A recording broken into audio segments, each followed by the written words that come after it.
What's up, everybody? Welcome back to Actuali Podcast. I'm Chris. I'm DJ. And tonight we are going to be covering John Vervaake's Awakening from the Meaning Crisis. For all of you in podcast land, welcome back to this next episode of our learning journey with John Vervaeke and this groundbreaking series. Let's do a quick backtrack to the last episode, which was on problem formulation, and catch ourselves up real fast, and then we'll jump into this episode. If you guys enjoy this show, make sure to like and subscribe. Thank you guys for tuning in. Let's go. All right, so last episode started off with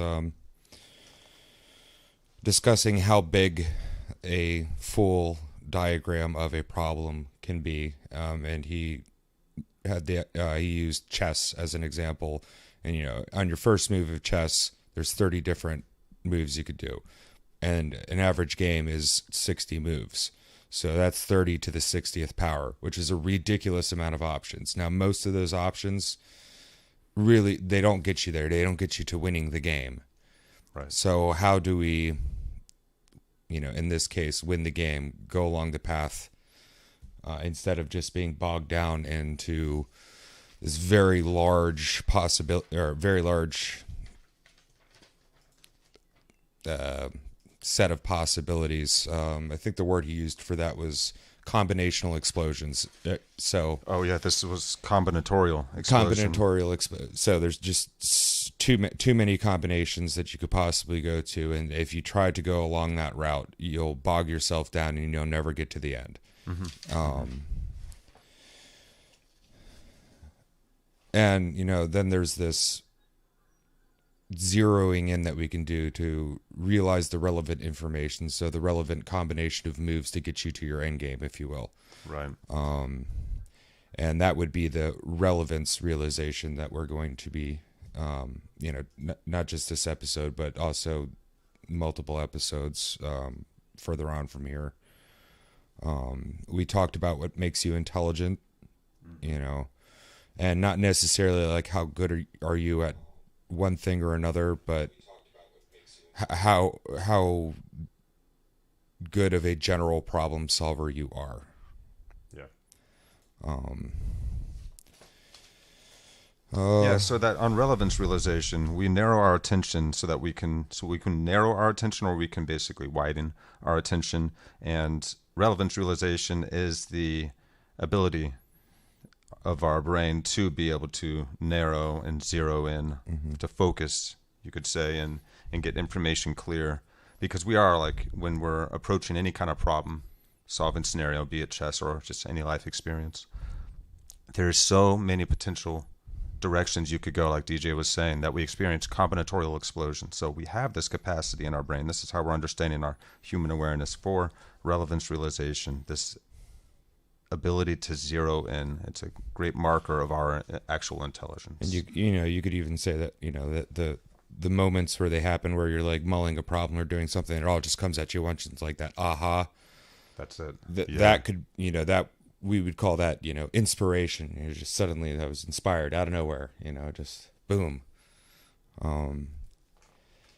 But so we have heuristics and algorithms. We were introduced to those, and your heuristics are basically pre-specified understandings of where to search for relevant information. There are inherent biases in them, because like you could have a prejudice, whether the modern interpretation of it or the scientific interpretation of prejudice, which prejudgment about something, and you could be wrong. But heuristics save time, whereas the algorithm is, like a math problem is an algorithm. If you want to figure out the circumference of something from its radius, there is an algorithm for it, but it deals with certainties. And when you're dealing with certainties, there's too many possibilities.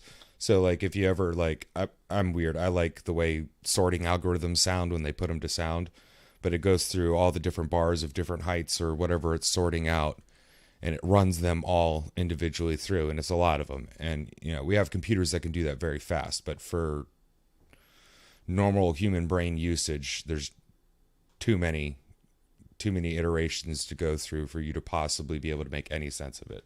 There's not enough time in the world. But you know, an algorithm can be useful as well. You know, like say you're working in an environment where you do have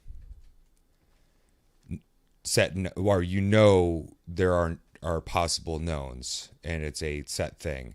Well, you can use, you know, like if you're doing math or, you know, when you're building something, you know, to square other things, there's certain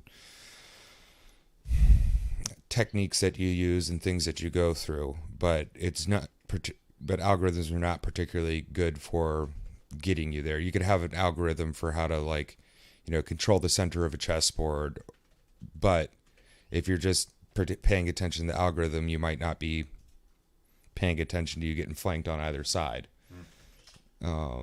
So there's a balance to be had between heuristics and algorithms, because there is no free lunch. You have to have both of them at the same time, because if you're just going with heuristics, well, you never change, you never adapt to new data, because, well, I've always gone to this store and the store's always been there and it's always had the stuff I need, but, you know, one day it might not be there, might burn down, they might move away, you might move away, you know, so it's like, yeah, that'll hold you back. And on the other end, though, you know, you can't, you know, completely plot out everything you're going to do when you go into the store, from walking into, you know, like most of the things you do are just by, you know, rote.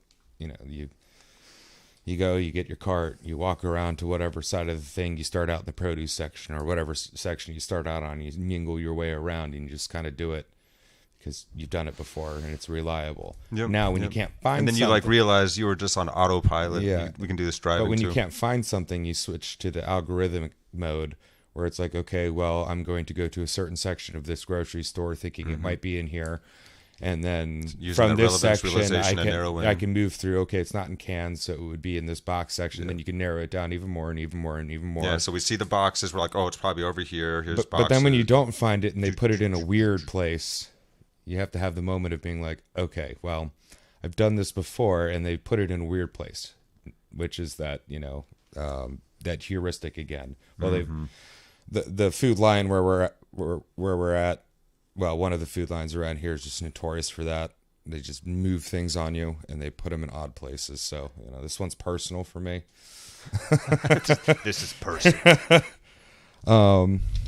Local supermarket.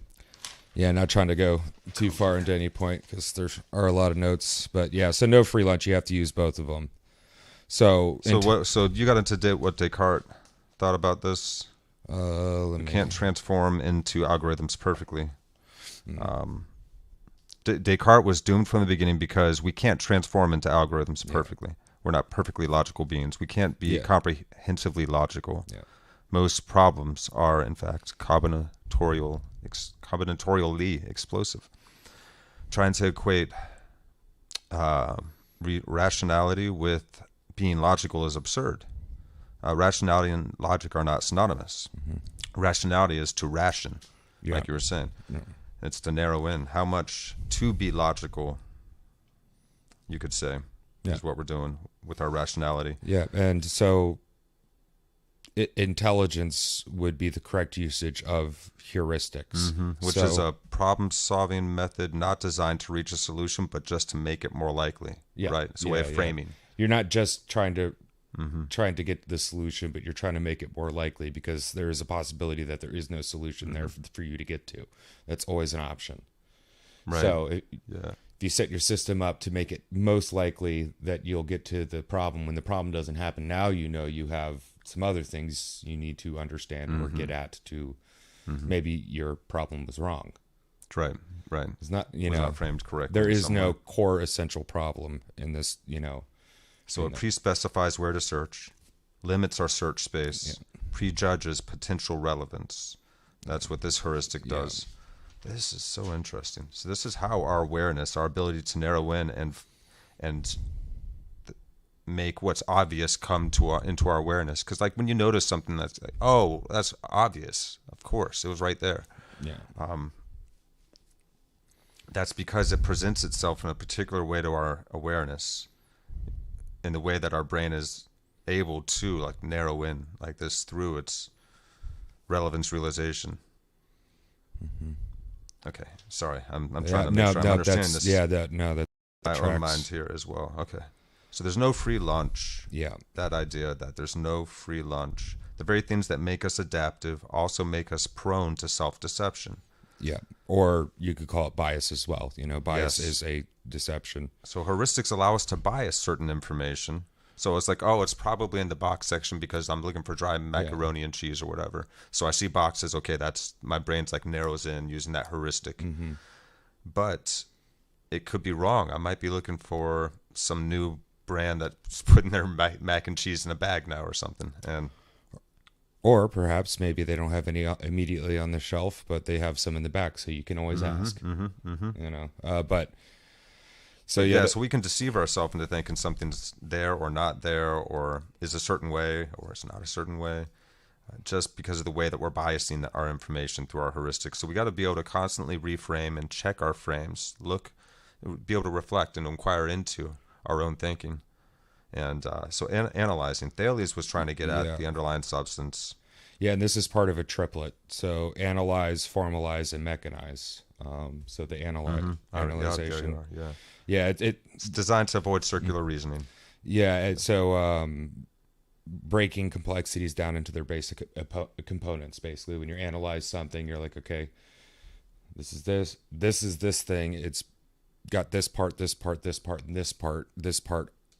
Part A has this, and this, and this, and you break it down to its components, and then you have formalize, which is taking a what is that word I'm using for where I wrote this down myself? Let's see. Taking a functional account. There you go. And then mechanizing is like the idea that it's right if I can replicate my analyzation with a machine.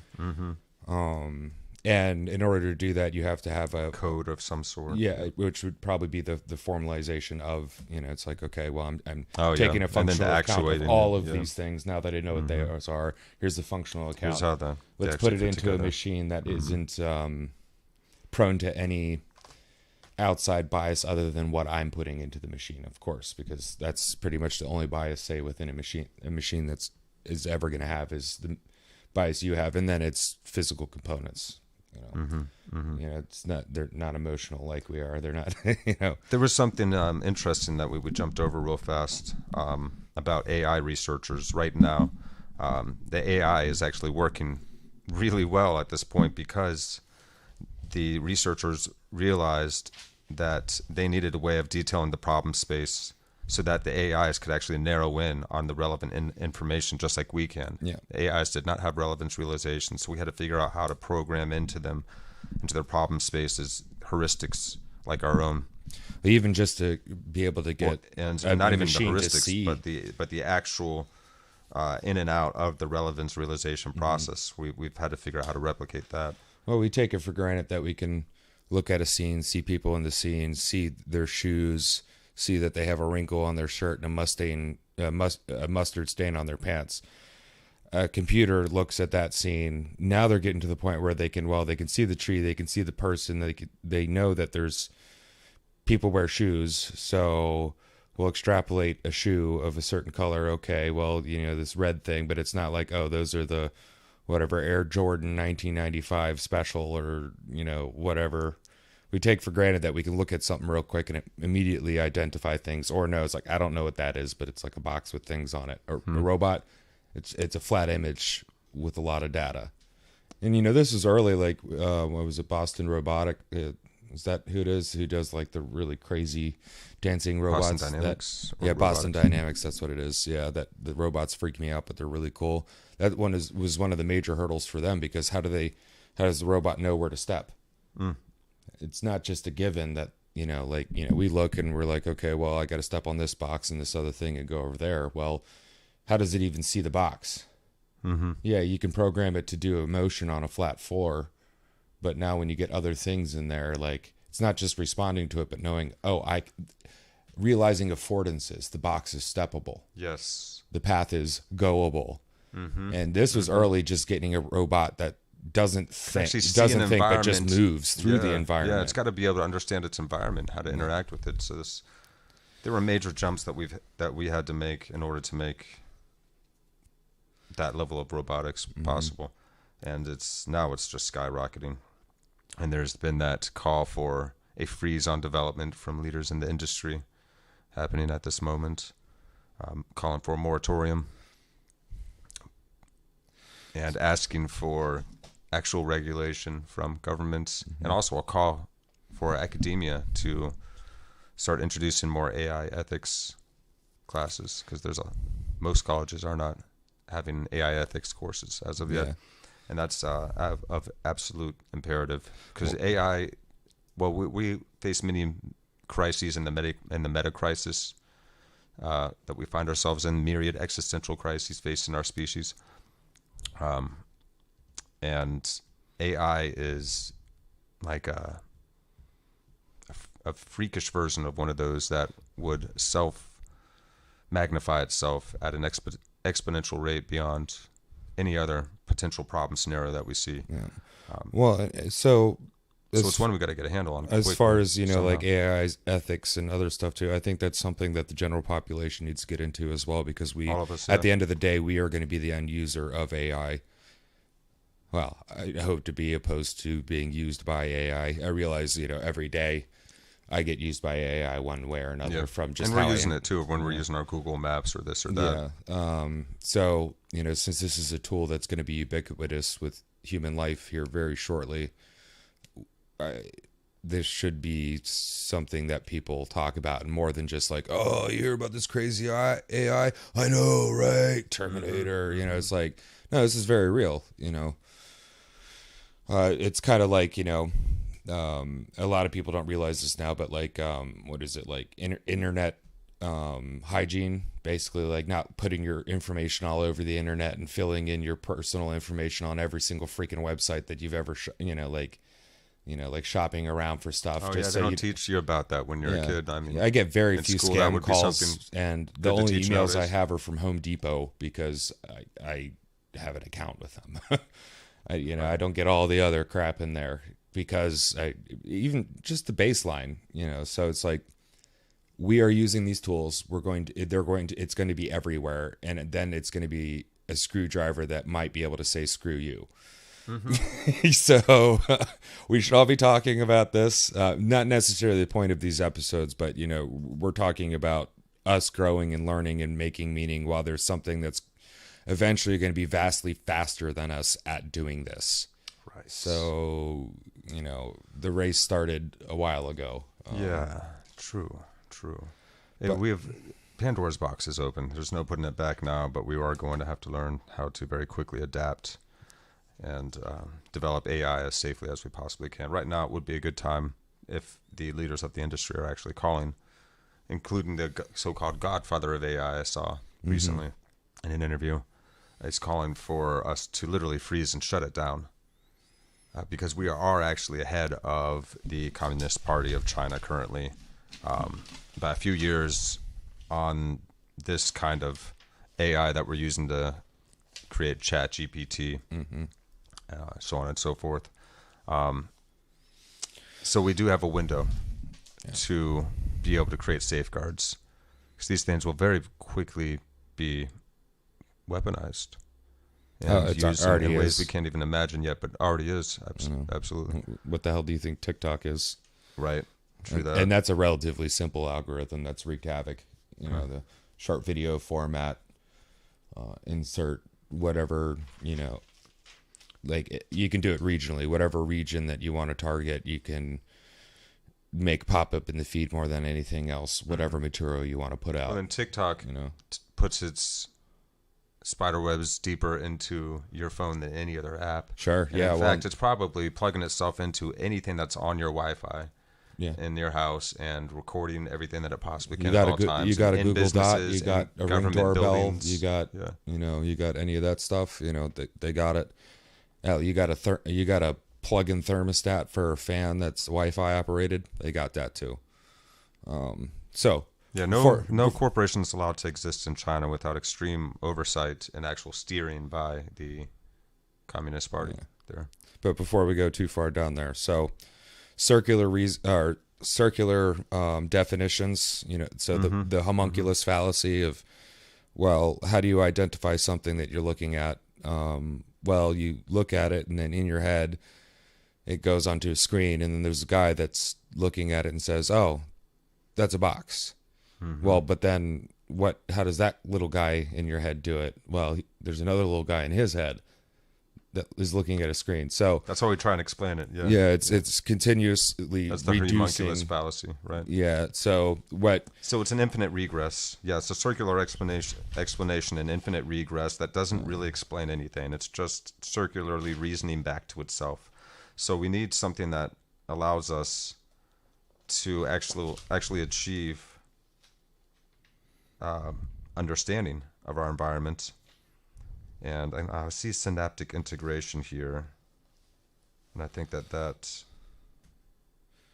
is part of understanding how we treat categories as essences, but many categories don't have essences. That's a little bit later. Generalize. This is a little bit later. Yeah. So so the critique of using science is you can't.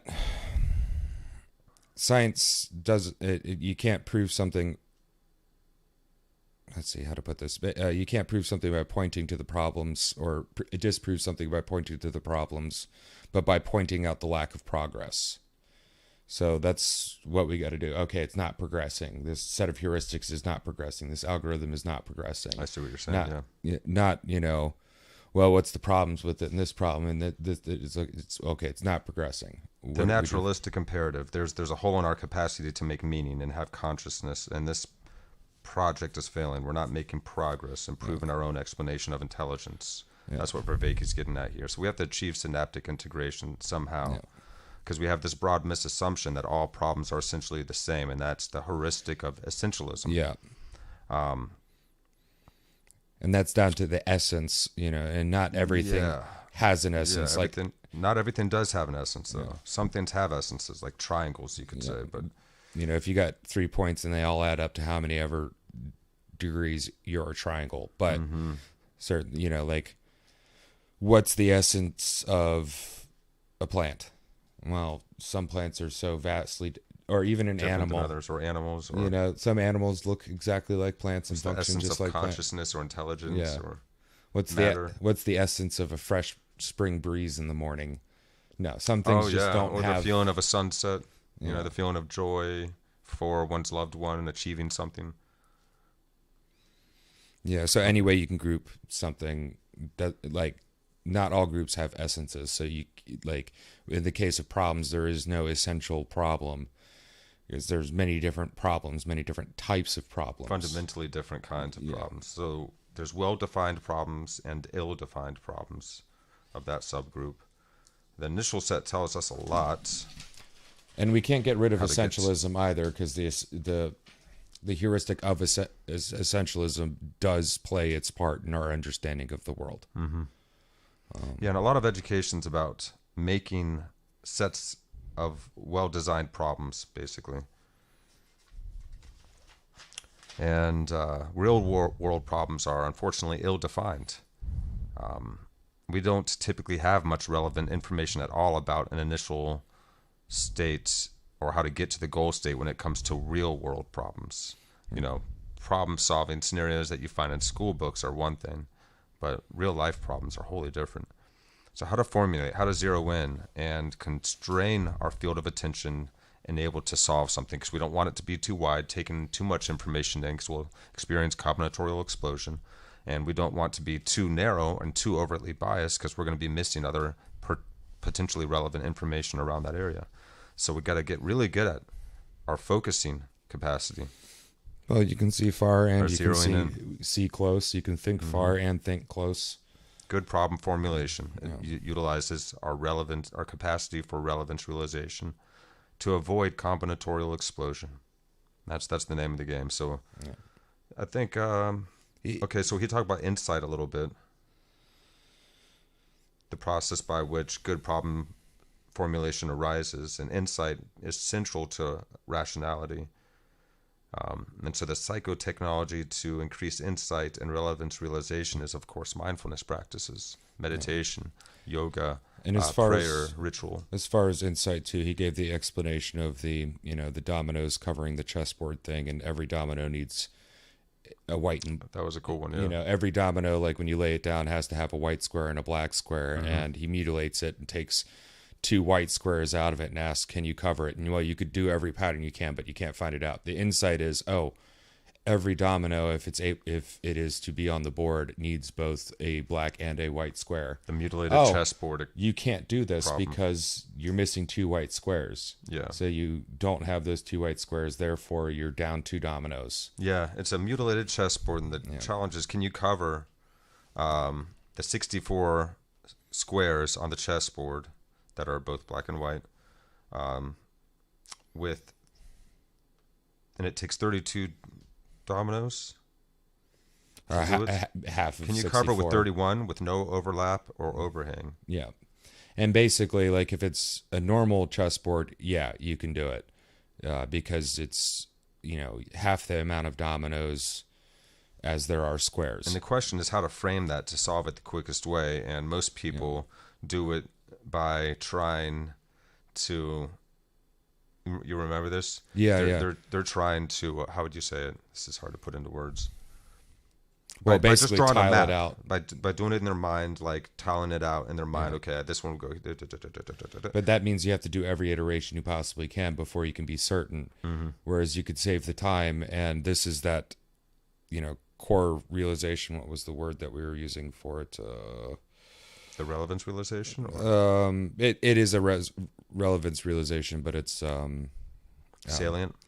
No, it was insight. Insight. The insight is the insight. Yes. Each domino has to occupy a white and black square. So if you mutilate the board and you pull out the two white corners, well, obviously you can't complete it because the insight that you gained is like, well, each domino has to have black and white. because that's the problem, is that it was a chessboard, but then they took the two corners out.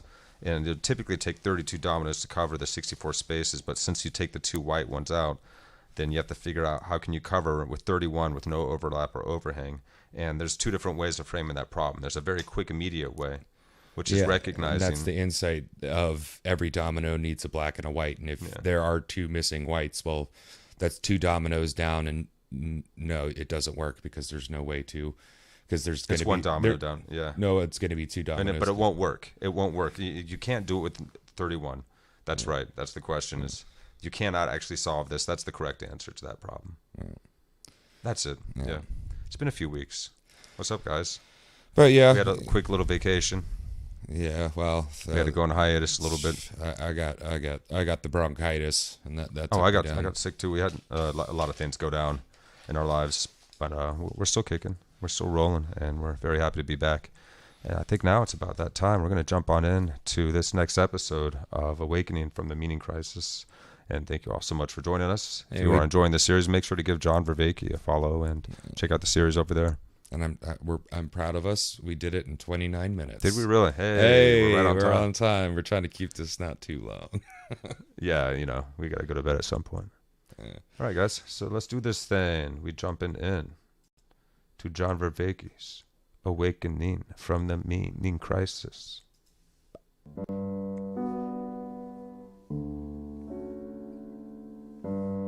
Meow. Meow, meow. Meow, meow. Welcome back to Awakening from the Meaning Crisis. So we have been looking at the cognitive science of intelligence, and we've been looking at the seminal work of Newell and Simon.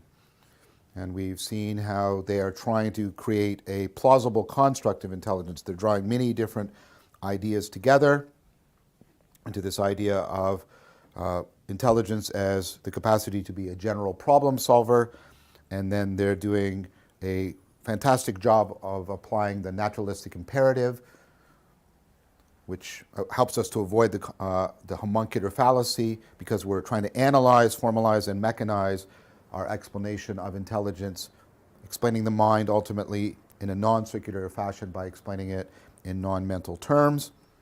And this will also hopefully give us a way of resituating the mind within the scientific worldview. We saw that at the core of their construct was the realization via the formalization and the attempted mechanization of the combinatorial explosive nature of the problem space, and how crucial relevance realization is, and how somehow you zero in on the relevant information. They proposed a solution to this that has far-reaching implications for our understanding of meaning cultivation and of rationality. They proposed the distinction between heuristic and algorithmic processing, and the fact that most of our processing has to be heuristic in nature. It can't pursue certainty. It can't be algorithmic. It can't be Cartesian in that fashion. And that also means that our cognition is susceptible to bias. The very processes that make us intelligently adaptive help us to ignore the combinatorial explosive amount of options and information available to us are the ones that also prejudice us and bias us, so that we can become self-deceptively misled. This was a powerful, they deserve to be seminal figures, in that they exemplify how we should be trying to do cognitive science. And they exemplify the power of the naturalistic imperative. But there were serious shortcomings in Newell and Simon's work. They themselves, and this is something we should remember even as scientists, the scientific method is designed to try and is a psychotechnology designed to try and help us deal with our proclivities towards self-deception. They fell prey to a cognitive heuristic that biased them. They were making use of the essentialist heuristic, which is crucial to our adaptive intelligence. It helps us find those things that do, those classes that do share an essence, and therefore allow us to make powerful predictions and generalizations. Of course, the problem with essentialism is precisely, it is a heuristic, it is adaptive, we are tempted to overuse it, and that will make us missee that many categories do not possess an essence. Like Wittgenstein famously pointed out the category of game or chair or table. Newell and Simon thought that all problems were essentially the same, and because of that, how you formulate a problem is a rather trivial matter. Because of that, they were blinded to the fact that all problems are not essentially the same, that there are essential differences between types of problems, and therefore problem formulation is actually very important. This is the distinction between well-defined problems and ill-defined problems, and I made the point that most real-world problems are ill-defined problems. What's missing in an ill-defined problem is precisely the relevance realization that you get through a good problem formulation. We then went into the work in which Simon himself participated, the work of Kaplan and Simon, to show that this self-same relevance realization through problem formulation is at work in addressing combinatorial explosion. We took a look at the problem of the mutilated chessboard and that if you formulate it as a coving strategy, you will get into a combinatorial explosive search. Whereas if you formulate it as a parity strategy, if you make salient the fact that the two removed pieces are the same color, then the solution becomes obvious to you and very simple to do.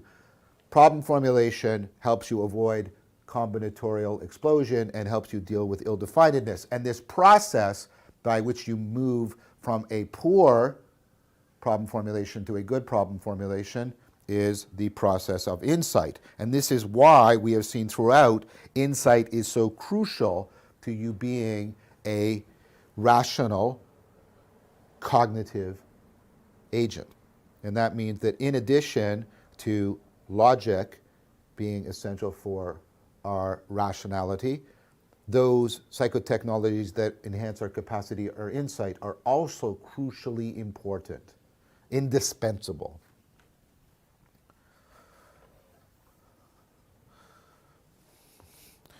We know that in insight, relevance realization is recursively self-organizing, restructuring itself in a dynamic fashion.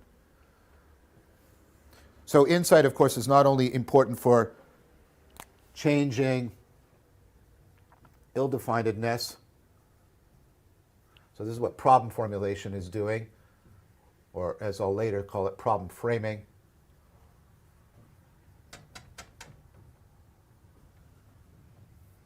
It's doing this, right? It's also doing this. It's helping me avoid combinatorial explosion. But it's also doing something else, something that we talked about and saw already before with the 9-dot problem. It's helping you to overcome the way in which your relevance realization machinery is making the wrong things salient and obvious for you. So insight is also a way, right, in which this process is self-corrective.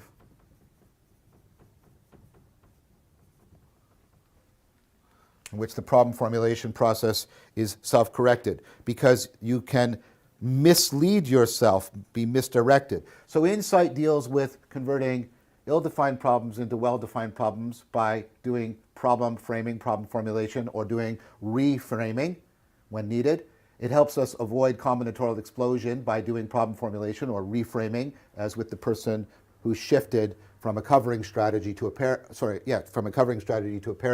strategy in the mutilated chessboard. Or it also helps us correct how we limit inappropriately our attempts to solve a problem by what we consider salient or relevant, and it allows us to reformulate, reframe, and break out of the way we have boxed our cognition and our consciousness in. So insight is crucial in the cultivation of wisdom. I want to go on now. What we're seeing is so we're doing this thing where we're understanding intelligence, and we're seeing many things just converging on the idea of being a general problem solver, and then we're seeing, right, many instances already within that, right. Once we get this notion of trying to come up with a general problem solver, we see that in turn, right, many different things are feeding into this issue of relevance realization as what makes you capable of being a general problem solver. So we have many things feeding into this, and then we're analyzing. So this, right, it has tremendous potential, right? I'm trying to show you the plausibility structure. Many converging lines of how we measure and investigate, talk about intelligence, lead to understanding intelligence as a general problem solver. And then we're starting to see that many lines of investigation are converging on what makes you generally intelligent is your capacity for relevance realization. I want to continue this convergence. I want to make it quite powerful for you. Right? So presumably one of the things that contributes, as I mentioned, to your capacity for being a general problem solver is your capacity for categorizing things. I already alluded to that when I discussed this issue last time. Your ability to categorize things massively increases your ability to deal with the world. If I couldn't categorize things, if I couldn't see these both as markers, I would have to treat each one as a raw individual that I'm encountering for the first time, kind of like we do when we meet people and we treat them with proper nouns. So this would be Tom, and then this would be Agnes, and meeting Tom doesn't tell me anything about what Agnes is going to be like. And we talked about this when we talked about categorical perception, right? But if I can categorize them together, I can make predictions about how any member of this category will behave. It massively speeds up my ability to make predictions, to abstract important and potentially relevant information. It allows me to communicate. I can communicate all of that categorical information with a common noun, marker.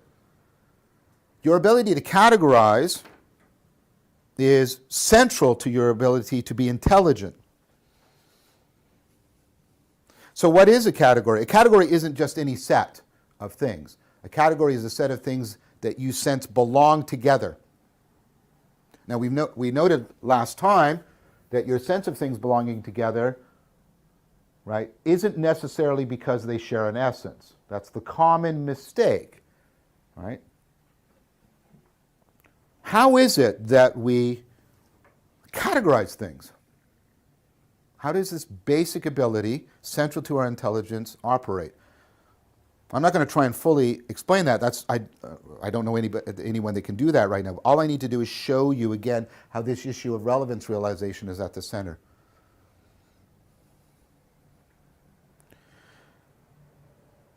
The standard explanation, the one that works from common sense, is the one you see in Sesame Street, right? You know, you give the child, you know, here are three things, three of these things, right?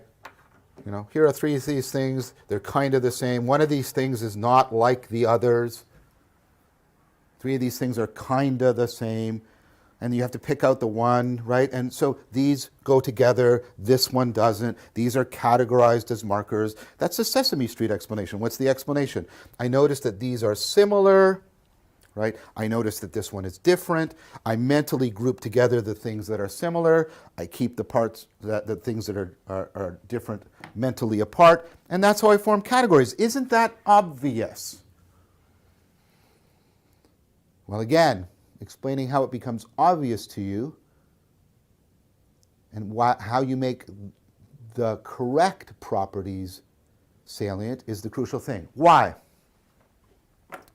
Well, this is a point made famous by the philosopher Nelson Goodman. Great name. What a great name, Goodman. What a great name. Right? Nelson pointed out that we're often, well, I'm going to use our language. I think this is fair. But we're often equivocating when we invoke similarity and how obvious it is between a psychological sense and a logical sense. And in that sense, we're deceiving ourselves that we're offering an explanation. So what do I mean? Well, what does similarity mean in a logical sense?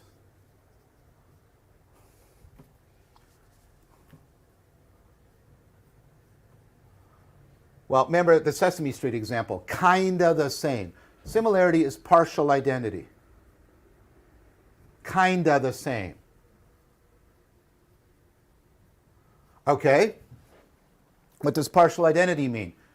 Well, you share properties, you share features. And the more features you share, the more identical you are, the more similar you are. There you go. Well, that's pretty clear. Well, Nelson, once you agree with that, Nelson Goodman is going to say, well, now you have a problem. Because any two objects are logically overwhelmingly similar. Because pick any two objects, let's say a bison, right, and a lawnmower, right?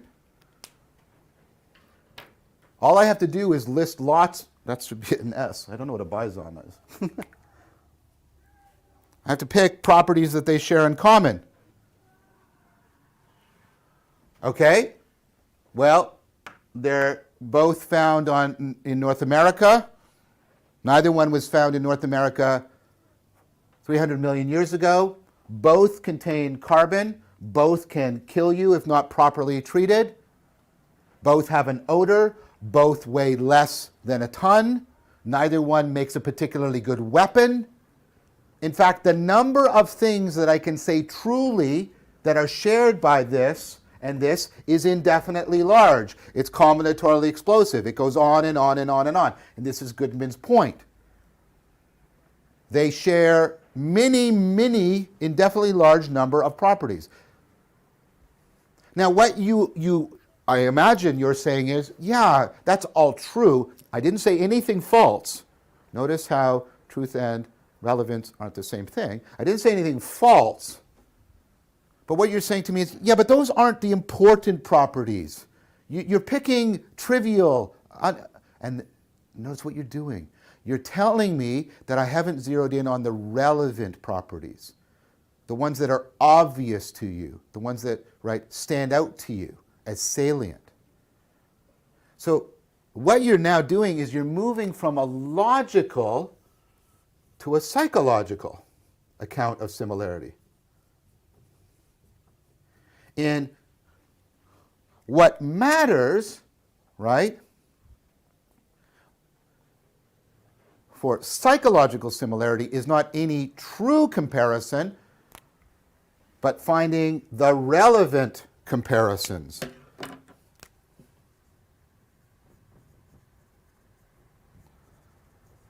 And the thing about that is that doesn't seem to be stable. Barzalou pointed this out. So I'm going to give you a set of things. Is it a category? Okay, so it's your wife, pets, works of art, gasoline, explosive material. Is that a category? Works of art, your children, your spouse, gasoline, explosive material. Is that a category? You go, no, they don't share enough in common. Now here's what I say to you. There's a fire. Oh, wait, all those things belong together now because I care about my wife, I care about my kids, and fire can kill them, pets, and explosive stuff and flammable stuff is dangerous. Now it forms a category. In one context, not a category, and in another context, a very tight and important category. Now, the logical sharing has not changed. What's shared psychologically is what properties or features you consider relevant for making the comparison.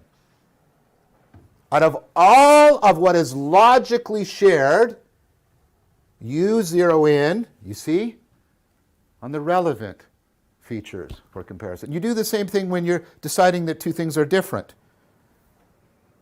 Because any two objects, any objects you think are really the same, also have an indefinitely large number of differences. And when you are holding things as different, it's because you've zeroed in here, shape and use are relevant differences.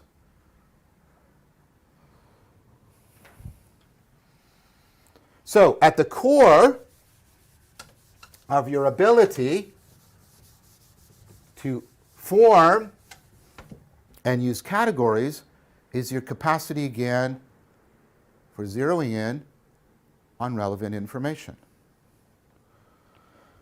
What is up? We are back. So, insight. Okay. This is starting to make sense now. Yeah, all about insight in this first section here. Insight's crucial to us being rational, cognitive agents. It is indispensable as logic is for us. Yeah. And it restructures itself dynamically by problem framing and reframing. Yeah, recursively self-organizing. So it's like self-informing and upgrading, reframing. This is our problem framing through insight capacity. We overcome our misidentified saliencies, and while also avoiding combinatorial explosions. Which is going to be the theme. Avoid that. Helps us turn ill-defined problems into well-defined problems. And it's also, insight is also self-corrective. So it's really a great way for us to solve our problem of self-deception.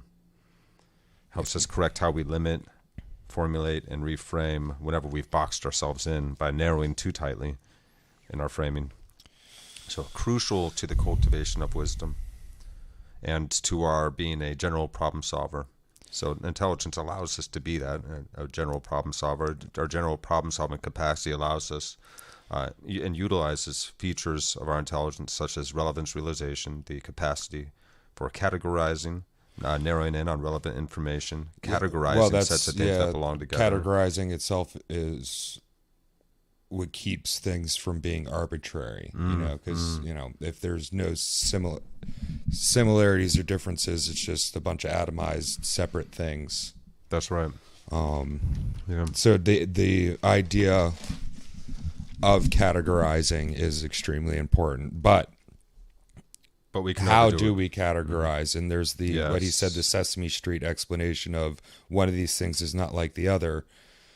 And, that's all fine and good, but that's the beginning part of categorizing. So it helps you understand, okay, well, that's a bunch of markers over there. They're all shaped the same. They have the same kind of designs. You got some round things and then you got a square thing. What's the difference? Yeah, the square thing doesn't belong in this grouping. So you can learn that in the basic level, but then it gets more complex. And that's where Nelson Goodman comes in with this. Know exactly what's relevant when you sense that there's a fire in your house. Like Vervaeke gave that explanation of, and he said, okay, so you have what was the examples he gave? That was really good. It was like wife. Well, we're not quite there yet. No, but we can jump ahead to explain this though. Well, if there's something you want to say before. Well, let's explain what the logical end of how any two objects can be overwhelmingly similar. Yeah, which is the. What is it? Because when we're solving that, you can say, okay, these things all have a similar identity. They're kind of the same. The more features they share properties they share, and features, the more they're similar. The more they're similar. So that's one aspect of our grouping and categorizing. But any two objects. So this Goodman fellow came along and said, yes, but any two objects can be overwhelmingly similar. Sure. We have a combinatorial explosion of properties. You can compare a bison and a refrigerator, and you can come up with dozens of similarities. Well, have you ever? Because it's true, it doesn't mean it's relevant to us. True and relevant are not the same. So how does our brain know what to focus into when there's a fire in the house, and you think about your family, your kids, your pet, and that's the fire, explosive material all at once, and all those things are grouped in the same heuristic. They're all brought to the forefront of your attention and your awareness, grouped together.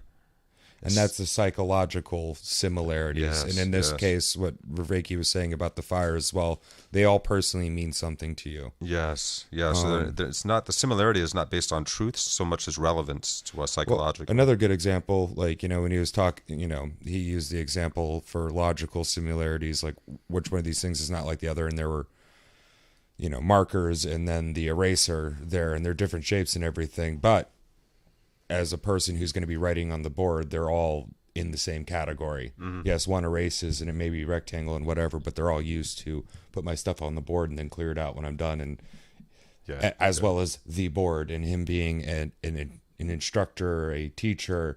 Now, they have even more connection to them. It's like, well, the marker in the room. Well, the room is where this information is being shared. The marker helps share said information. The marker in the room. There's even more connections there. Yeah. And so figuring out the relative comparisons is at the relative and then the relevant, right? Yeah. Excuse me. Out of all that could be logically shared, we narrow into what's relevant. That's at the core of our ability to, and that was the last thing he said before. Yeah, it's like, what features are relevant and to solve problems, basically. And they may not necessarily be logically apparent, but psychologically you can make them apparent. Mm-hmm.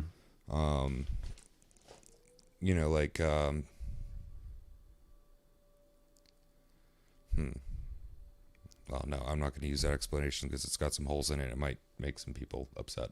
Yeah, no, and he'll probably give us a good explanation coming up here now. I think we caught ourselves up pretty well. If you want to jump back in, that's all that I have on the notes. Yep, that's it. Sweet words. All right, fam, we're jumping back in here with Mr. John Vervaeke. Now, one thing that people sometimes say to me when I start talking this way is they say, "Oh, Darwin," and we'll talk about Darwin again. right? And Darwin's very important, and we'll talk about his work. But what they mean by that is like you're doing all this abstract, but concrete survival situations, right? I just got to make a machine that can survive, right? And that's just obvious, right? It avoids this and it finds that. Well, first of all, is it? So one of the things a machine has to do, for example, is avoid danger. Danger, Will Robinson, right? Danger. What set of features do all dangerous things share? Don't tell me synonyms for danger. I mean, holes are dangerous. Bees are dangerous. Poison is dangerous. Knives are dangerous. Lack of food is dangerous. What do all of those share? And don't say, well, they lead to the damaging of your tissue. That's what danger, those are synonyms for danger. Of all, what we're talking about are causes of danger. What do they share? How do you zero in on them? You still say, well, I sort of get that, but still, just moving around the world, finding your food. Okay, well, let's do that. Let's try and make a machine that's going to deal with that very basic problem. It's going to be a cognitive agent looking for its food. Now, because it's an electronic machine, it's a robot, we're going to have it look for batteries. This is an example from Daniel Dennett. So here's my robot. It's mobile. It's got wheels. It's got this appendage for grabbing stuff. It's got all these wonderful sensors. It's got lots of computational power. Okay. So we know what we need to do in order to make it an agent, a cognitive agent. That's what we've been talking about from the very beginning. It has to be different from merely something that generates behavior. Everything generates behavior. This behaves in a certain way, this behaves in a certain way, this behaves in a certain way. What makes you an agent, I mean, this isn't all that makes you an agent. This is a philosophically complex problem. But a crucial thing about what makes you as an agent is the following. You can determine the consequences of your behavior. I'm using that term very broadly. You can determine the consequences of your behavior and change your behavior accordingly. So this ability to determine the consequences, the effects of your behavior is crucial to being an agent. So we build a machine that can do that. It can determine the consequences of its behavior. Now we give it this problem, a very basic problem. So here's a wagon, right? It has a nice handle. And on it is a nice, juicy battery. And the robot, right, will try and do what you and I do, right? And this is also a Darwinian thing, because for most creatures, you have to not only find food, you have to avoid being food. And so you don't just eat your food where you first find it. Even powerful predators like leopards move their food to another location because it will get stolen, they could get preyed upon, etc. You don't eat your food where you first come across it. Fast food restaurants are a somewhat of an anomaly, but like when you walk into the supermarket, you just don't start eating. You try and take your food to a more safe place. You try and share your food with other people because that's a socially valuable thing to do. That's why when you're eating something you don't like, you give it, ooh, this tastes horrible, taste it. You want to share, right? You want to use food as a way of sharing experience, bonding together. So the robot is programmed to take its food, the battery, to a safe place and then consume it. Well, that seems just so simple, right? That's so simple. Well, we have to make this a problem because we're talking about being a problem solver. And on this wagon is a lit bomb. The bomb is lit, which means there's a very high probability the fuse will burn down and the bomb will go off. And we put the robot in this situation. Now, what does the robot do? The robot pulls the handle because it has determined that a consequence, an effect of pulling the handle is to bring the battery along. So it pulls the wagon and it brings the battery along because that's the intended effect, right? That's the consequence that it has determined is relevant to its goal, okay? But of course the bomb goes off and destroys the robot and we think, oh, what did we do wrong? What did we do wrong? There's something missing. And then we realize, you know what? We made the robot only look for the intended effects of its behavior. We didn't have the robot check side effects.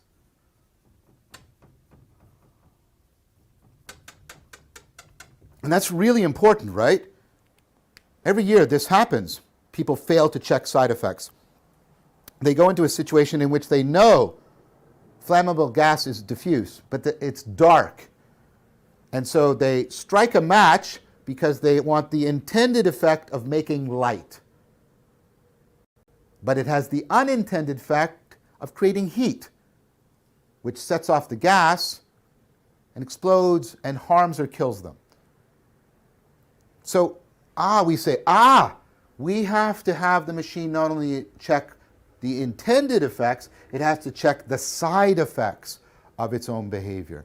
Okay, so what we're going to do is we're going to give it more computational power, right? It's going to, right, more sensors, way more computational. And we're also going to put a black box inside this, like they do in an airplane, so that we can see what's going on inside the robot. And then we're going to put it into this situation, because this is a great test situation. Because once we solve this simple Darwinian problem, we'll have a basically intelligent machine. So we put it in this situation. And it comes up to the wagon, and then and nothing happens. It doesn't do anything. And we go, what? The bomb goes off. Right? Why didn't it just move away from the wagon, or why didn't it try to lift the battery off? Well, we take a look and we find that the robot is doing what we programmed it to. It's trying to determine all of the possible side effects. So it's determining that if it pulls the handle, that will make a squeaking noise. If it pulls the handle, the front right wheel, right, the front left wheel will go through 30 degrees of arc. The front right wheel will go through 30 degrees of arc. The back wheel, same way. Back left wheel, back right. There'll be a slight wobbling and shifting in the wagon. The grass underneath the wheels is going to be indented. The position of the wagon with respect to Mars is being altered. Do you see what the issue is here? The number of side effects is combinatorially explosive. Oh, crap.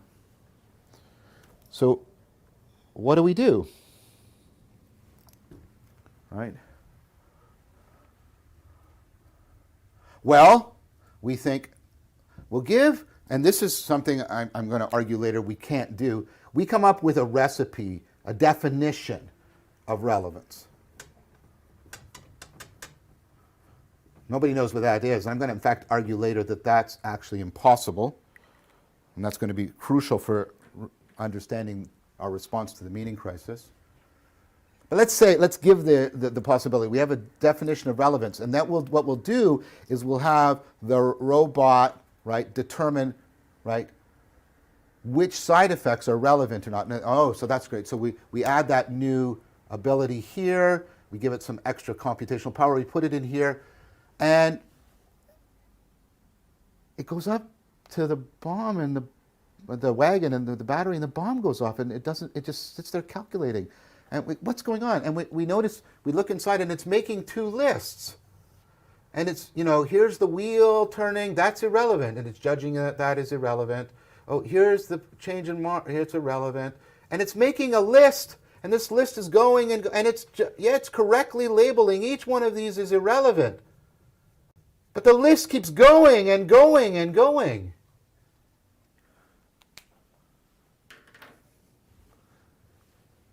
See, this is going to sound like a Zen koan. You have to ignore the information, not even check it. See, relevance realization isn't the application of a definition. It is somehow intelligently ignoring all the irrelevance and somehow zeroing in, making the relevant stuff salient, standing out, so that the actions that you should do are relevant to you, are obvious to you. This is the problem of the proliferation of side effects in behavior, in action. This is called the frame problem. Now, there's different aspects of the frame problem. One was a technical aspect, a logical aspect in computational programming, and Shanahan, I think, is correct that he and others have solved that technical problem. But what Shanahan himself argues is once you solve that technical version of the frame problem, this deeper problem remains. And of course, he calls this deeper problem this deeper version of the frame problem, the relevance problem. We're going to do a quick break here now, guys, because that was awesome what you just covered there. That is really helping to understand this more fully. Okay, so we get into the framing. At the core of our ability for insight is problem formulation. He gives us this robot example. And we're trying to build a robot, a cognitive agent that can find food. And so we put this battery in a wagon. Well, so what does cognitive agent mean? Oh, yeah. So what that is Thank you. not just the mere generator of behaviors, but one that can determine the consequences of the behavior and change it. Yes, and change accordingly. That's right. So that's what we're trying to do, is make this robot not just mimic behaviors and do behaviors, but actually understand what its behaviors are leading to and change it according to what its goal is. That's it. So if we create this robot and we give it these great sensors and computational power, and then we put a battery in a wagon, and we want it to be able to find food, okay, that's great, but there's really no problem there for it to solve, so let's give it a problem. Let's put a bomb in the wagon that's got a timer on it. It's counting down. And the robot's got to solve this problem of getting its food and taking it somewhere safe so it can ingest it. So at first it just grabs the wagon and pulls it along, and then boom! Yeah, the bomb dead blows robot. up. Dead robot. Because we made a robot only look for the intended effects of behavior, but not the potential side effects. So we give it more computational power and sensors, a black box even, that we can see what's going on inside of it. And we run into this problem where now the robot walks up to the wagon, and what happens? It just reaches for the handle, but it doesn't do anything. Well, before that, what we did with it was allow it to realize the consequences. Pulls away. That's right. We wanted it to the be able effects to track, of it. we gave it so more its side computational effects power so it could opposed to actually its intended account effect. for all these side effects. Yeah. But we discovered the number of side effects is combinatorially explosive. So instead of grabbing the handle and pulling it like it did before there was a bomb, it just freezes now. It doesn't know what to do. So we come up with a definition of relevance, though ultimately we're going to recognize, as Vervaeke goes on here, that relevance is actually impossible to define. Yeah, and the robot still, okay, now it's got relevance, but it freezes. Yeah. Because now it's doing a list of what's relevant and what's not relevant and what's relevant and what's not relevant, and the list just continuously goes on. So notice there's a frame problem here. You have to be able to ignore relevant, or you have to be able to intelligently ignore irrelevant information and then make the relevant information stand out. Otherwise, that robot is just going to come up with an infinite list of the things that could happen and never stop. It needs to learn it needs to be able to frame its problems, but it has no heuristics by which to do so. So we come up with this frame problem. We give it even more computational power, sensors. We're following what's happening in the black box. We're seeing this infinite list that it's generating. We realize a deeper issue remains. It's a relevance problem. How do we solve the relevance problem? This is one that we have recently begun solving in AI, and that's why it's starting to scare the so basically, developers. so this frame problems, how do we, I guess, deter the proliferation of an endless stream of side effects? And recognize with and fluidity without doing the relevant information. Feature list or a list structure, over and over and over again. Yeah. It's got to be able to frame it much faster. Yeah, and narrow into the relevant information. But even if it can frame it really fast, and that's fine and dandy, it's still down to what is relevant, what is not. How does it make that decision? Where does that kind of decision come from? Because it's like somehow we're able to just ignore irrelevant things, sometimes to our detriment. But because some seemingly irrelevant things are actually quite relevant. But your capacity to be able to reframe things very quickly when you run into that problem is very important for the development of our wisdom, so that we can wield our intelligence with. Yeah, it's one of those ineffable qualities too. So they're really trying to, they're the forefront thinkers on this AI are really dancing around something that can't directly be pointed to, like the dancing wheelie masters dancing around their point, quite literally in some cases. But where you, and we're very if much there is drawing something the you heuristics. can't point to, you can dance around it and then get a rougher view, or a less rough view, more refined, and within yourself find the relevant portions. And you can't just keep coming up with new recipes for relevance realization, or creating machine with relevance realization. There is no recipe. That's right. Because, well, you'll still freeze, because the robot then will read the recipe and go, oh, well, then this is slightly outside of the recipe. Yes, it has to be able to do what we can do, which is be an AGI. Well, like, how do you make a machine that can ignore? Because like, we're used to machine, like your phone doesn't ignore you. Intelligently ignore relevant information, because even when we say intelligently, we're using that term in a subjective sense there. To us, it's intelligent. But what is intelligence? So we've been going through the series defining what intelligence is. We still don't know how to replicate what is relevance, because that is part of our intelligence, and that's well, ultimately that's what our intelligence. We have self-awareness, and we have love, and we have care and emotions, and those play into what is relevant to us.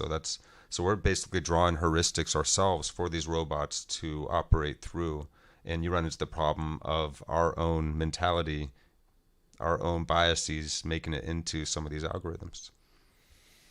That's a potential danger that I guess we're already seeing to some extent. Oh, sure. Well, it was like, the Elsa Gate phenomenon and all that stuff on the YouTubes, where, they would, parents would plop their kid down in front of their tablet, and they'd be watching kid shows and whatever, and it would just keep feeding to the next thing and the next thing, and it was just getting views and views and views of, okay, princesses and Spider-Man and all this stuff, but then it started showing them more and more messed up things. Whoa. Because of the algorithm being like, well, okay, the kids are watching this, and it's, this, that, or the other, and then it became like weird, perverse, crazy stuff.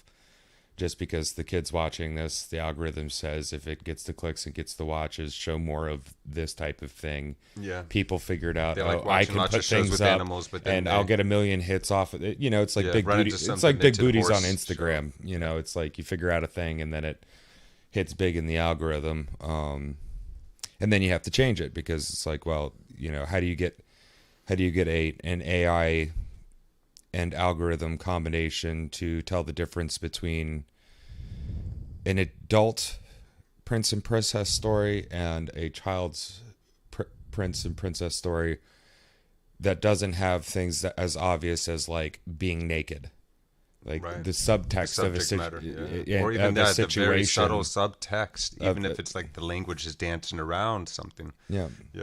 Or how yeah, there's so much that you go in there. You're like, and where's the line? Because that's something that we have as humans have to agree. Where's the line too? Sure. Well, and it's down to objectivity. I don't want to say it is an illusion. It's something that we should try to use, but ultimately, it's something that we we're develop. very it's part of our culture. Subjective. Yeah. But there is ultimate goodness, I think, and ultimate evil. Sure. We have discovered that there are values. I guess that are I mean in the fundamental sense to our of universe. you can never stand outside of your experiment, because you just making the experiment, and the baseline participation to make the experiment happen changes the experiment. Yes. So there's no objective experiment in that sense. Right. That's where it gets tricky. The observer changes the experiment. That's where it gets tricky, yeah. Because how do you intelligently ignore relevant information? Yeah. Well, we have to decide what we mean by intelligent and what we mean by relevant. Deeply enough for it to actually work in a way that is not and relevancy is chaotic as well, because it will change depending on the situation or what problem you That's are right. formulating. Time period, everything, yeah.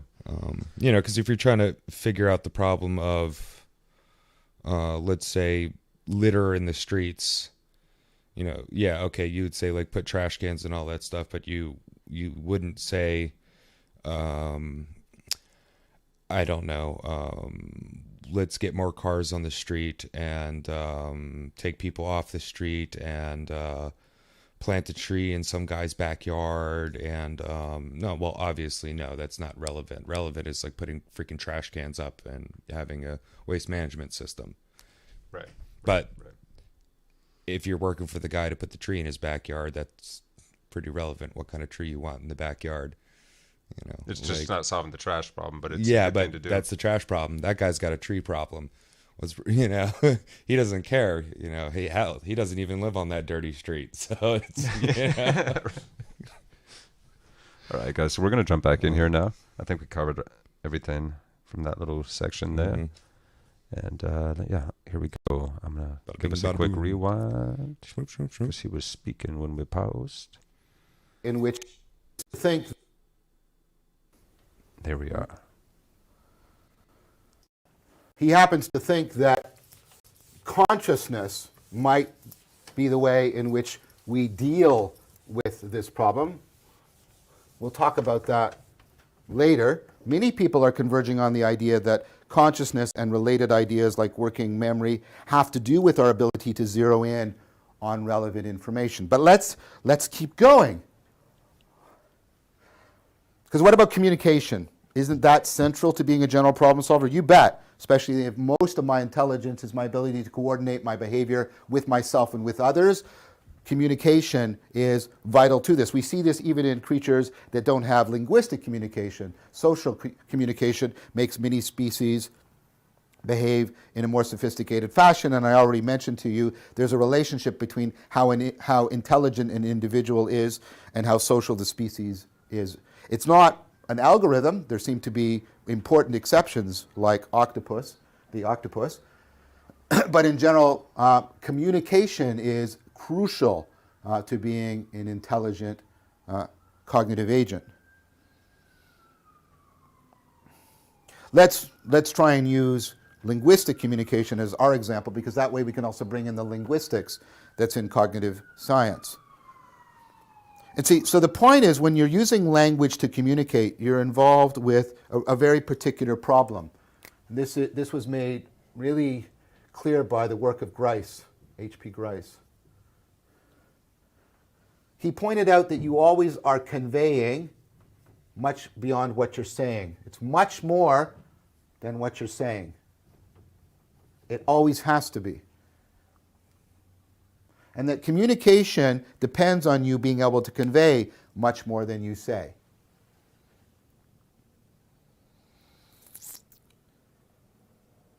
Now, why is that?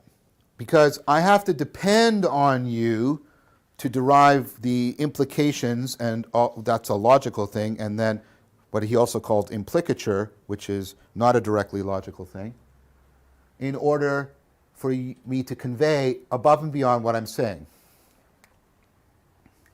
So I drive up in my car, I put my window down, and I say, "Excuse me," there's a person on the street, "I'm out of gas."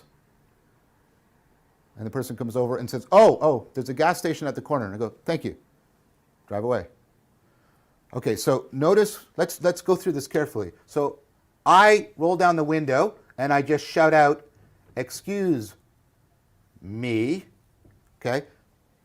Now what would I actually need to be saying to capture everything that I'm conveying?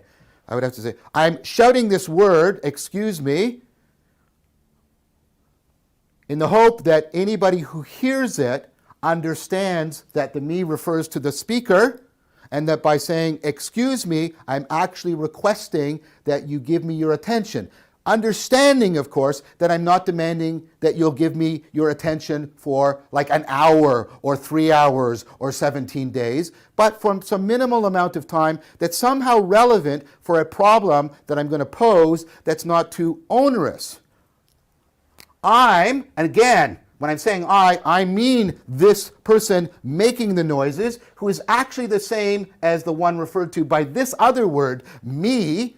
I'm out of gas. And of course, I don't mean me or I, the speaker. I mean the vehicle I'm actually in. I'm not asking you to make me more flatulent. I'm asking for you to help me, right, find gasoline for my car, and I'm actually referring to gasoline by this short-term gas.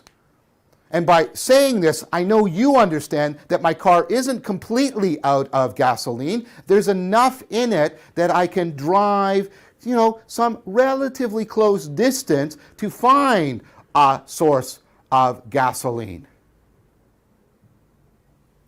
The other person, oh, by uttering this otherwise meaningless term, I'm indicating that I accept the deal that we have here, that I'm going to give you a bit of my attention,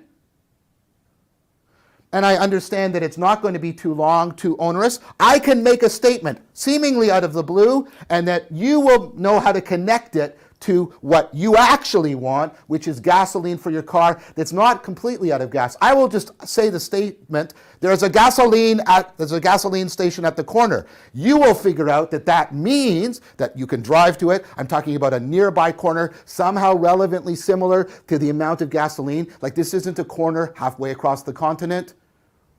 There's a gasoline station. This is what will distribute gasoline for your car. It's not for giving, helium to blimps. It's not a little model of a gas station. It's not a gas station that's closed and has not been in business for 10 years. It's a gas station that will accept Canadian currency or credit. It won't demand your firstborn or fruits from your field. And you know how all of that's going on? Because if any of that's violated, you either find it funny or you get angry. If you say, excuse me, I'm out of gas, and the person comes up and blows some helium into your car, you don't go, oh, thank you. That's what I wanted. I wanted some gas. Helium, yeah. It's ridiculous. If you drive to the corner and there's a gas station that's been out of business for 10 years, you go, what? What's going on? What's wrong with that person? You're always conveying way more than you're saying. Now notice something else. Notice I tried to explicate I gave you a whole bunch of sentences to try and explicate what I was conveying. But you know what? Each one of these sentences is also conveying more than it was saying. And if I was trying to unpack what it said, what it was conveying and what it says, I would have to generate all of its sentences, and so on and so on. And you see what this explodes into? You can't say everything you want to convey. You rely on people reading between the lines. By the way, that is actually what this word means. At least one of the etymologies of intelligence is interledger, which means to read between the lines. So what did Grace said we do? Well, what we do is we follow a bunch of maxims.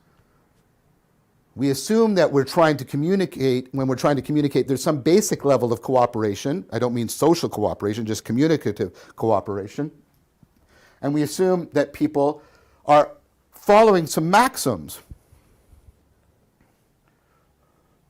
So you're at a party, right? And you hear me say, right?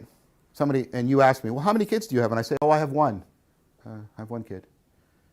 And you go, oh, okay. And then later on, I'm talking, and you overhear me, somebody asks me the same question, how many kids do you have? Oh, I have two. I have two sons. And you, what? You come up to me and you say, what's wrong with you? Why did you lie? And, what? I didn't lie. If I have two kids, I necessarily have one child. I didn't say anything false saying I have one kid. And you'd say, what an asshole. Because I didn't provide you, right, with the relevant amount of information. I didn't give you the information you needed in order to try and pick up on what I was conveying. You spoke the truth, the logical truth, right, or I did in this example. But I didn't speak it in such a way, this is again why you can't be perfectly logical. I didn't speak it in such a way that I aided you in determining what the relevant conveyance is. So Grace said we follow four maxims. We assume the person is, right, trying to convey the truth, right, and then a maxim of quantity. They're trying to give us the right amount of information. This is actually often called the maxim of quality. It has to do with truth, though, right? And then there's a maxim of manner, and then there's a maxim of relevance, right? So this is basically, we assume that people are trying to tell the truth. They're trying to give us the right amount of information. They're trying to put it in the kind of format that's most helpful to us in getting what's conveyed beyond what's said, and they're giving us relevant information. There it is again. Oh, look, there's the word, relevance. Then Sperber and Wilson come along, writing a very important book, which I'll talk about later. I have criticisms of, but the book is entitled Relevance. And what's interesting is they're proposing this not just as a linguistic phenomenon, but a more general cognitive phenomenon. They argue that all of these actually reduce to the one maxim: be relevant. Okay, so manner. This is just, what is it to be helpful to somebody? Well, present the information in a way that's helpful them. Well, what you do is you try and make salient and obvious what's relevant. Oh, okay, that's easy. Quantity, give the relevant amount of information. What about this? And you say, John, I got you. You can't reduce this one because this is truth. And you have been hitting me over the head since the beginning of this series that truth and relevance are not the same thing. You're right. So what does Sperber and Wilson do about that? Well, they do something really interesting. They say, we don't actually demand that people speak the truth, because if we did, we're screwed, because most of our beliefs are false. What are we actually asking people to do? We're asking people to be honest or sincere. That's not the same thing. You're allowed to say, right, what you believe to be true, not what is true. Okay, so what, you say? Well, that means the maxim is actually be sincere. What does sincere mean? Well, convey what's in your mind. Everything that's in your mind? Everything that's going... So when you ask me, how many kids do you have? I've got all this stuff going on in my mind about, this marriage is failing. What am I going to do to take care of these kids? I love this kid, but there's all... Do I convey all of that? And no. Oh man, have you been trapped with somebody that's like getting drunk and they talk like that at a party? It's horrible. You're trapped. You say a relative, do you have any kids? And you're trapped for 3 hours.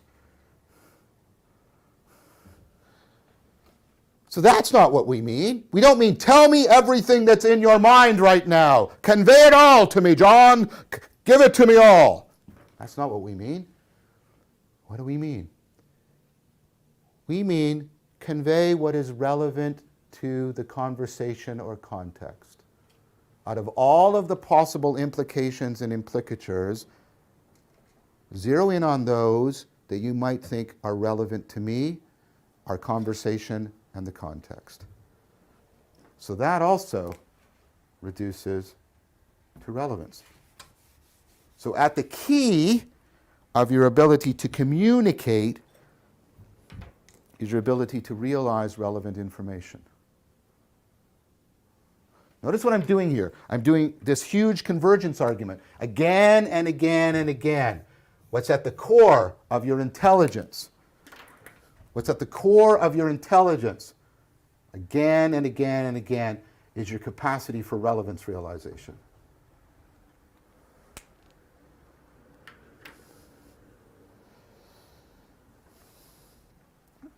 It's even more complicated than this.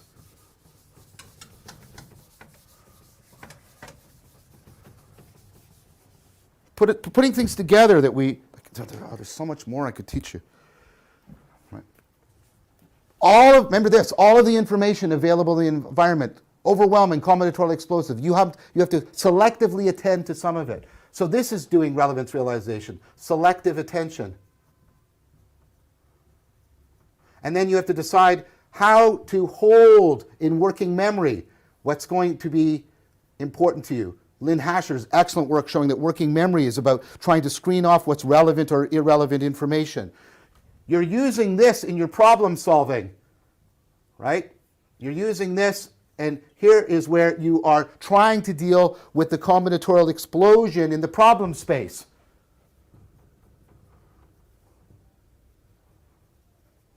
All that stuff we talked about. That's also interacting with the proliferation of side effects, like we saw with the robot and the battery, when you try to act. So you're trying to select, what do I hold in mind, right? How do I move through the problem space? Once I start acting, what side effects do I pay attention to? Which ones do I not pay attention to?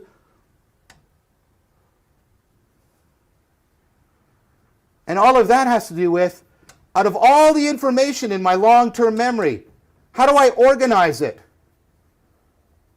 How do I categorize it? How do I improve my ability to access it? Long-term memory organization and access is dependent on your ability to zero in on relevant information. And this, of course, feeds back to here. This feeds back to here. This feeds back to here, right? Feeds back to here. Right? These are interacting.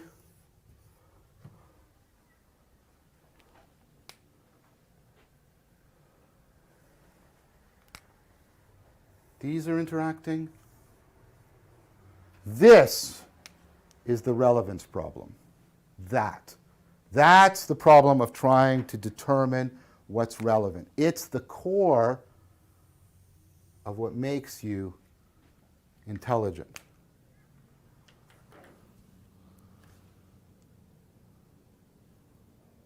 Now, why does that matter? What I'm trying to show you is how deep and profound this construct is. This idea of relevance realization is at the core of what it is to be intelligent. And we know that this isn't just cold calculation, right?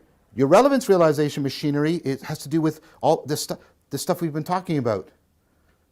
Salience, obviousness. It's about what motivates you, what arouses your energy, what attracts your attention. Relevance realization is deeply involving. It's at the guts of your intelligence, your salience landscaping, your problem solving. Okay, so what do I want to do? What I want to do is the following. I want to propose to you, right, that we can continue to do this. I can show you how all of this is, I could do more, right? But how it's all converging on this. Then I want to do two things. I want to try and show how we might be able to analyze, formalize, and mechanize this.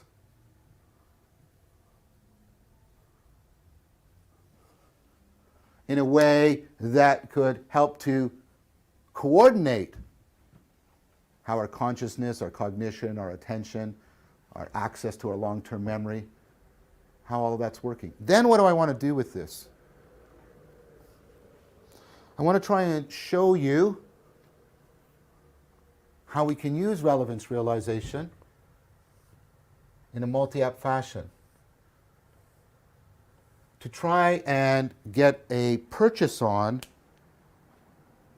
these things we have been talking about in the historical analysis.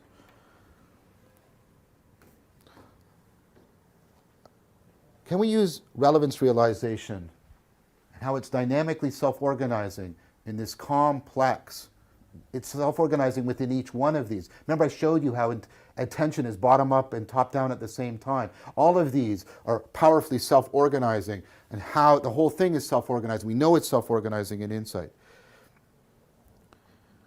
Can I use relevance realization to explain things that are crucial to wisdom, to self-transcendence,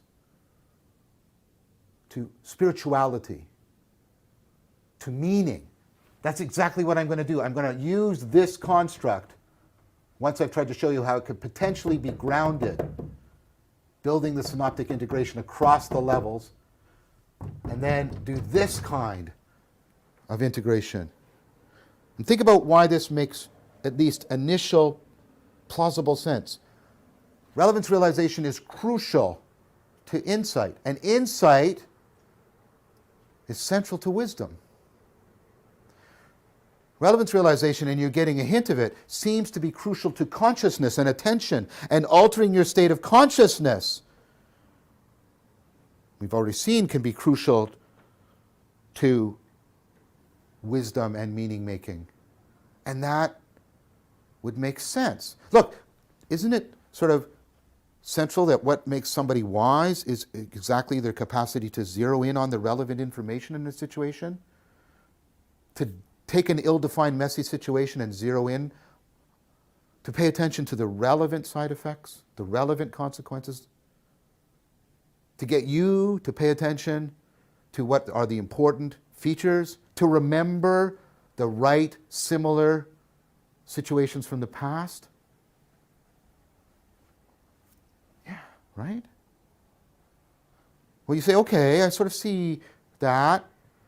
Well, what about the self-transcendence? Well, we already see that this is a self-organizing, self-correcting process. We already know that there's an element of insight. The very machinery that makes you capable of insight is the machinery that helps you overcome the biases, it helps you to overcome the self-deception. And it helps you, right, solve problems that you couldn't solve before. We talked about this with systematic insight. Okay? So consciousness, insight, wisdom, but what about meaning? Come on.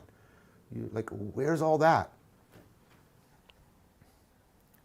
Well, here's the proposal. Right? That what we were talking about when we talked about meaning in terms of the three orders, the nomological, the narrative, and the normative, were connections that afforded wisdom, self-transcendence, very much. But what connections? Well, the connections that were lost in the meaning crisis. The connections between mind and body.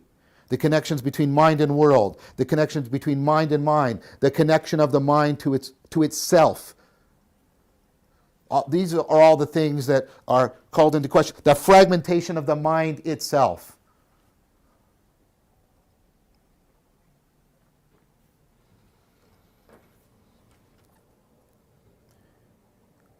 What if and we saw how this all throughout had to do with, again, the relationship between salience and truth. What we find relevant in terms of how it's salient or obvious to us and how that connects up to reality. And how it connects, remember Plato, connects parts of us together in the right way, the optimal way. What if what we're talking about when we're using this metaphor of meaning is we're talking about how we find things relevant to us, to each other, parts of ourselves relevant to each other, how we're relevant to the world, how the world is relevant to us.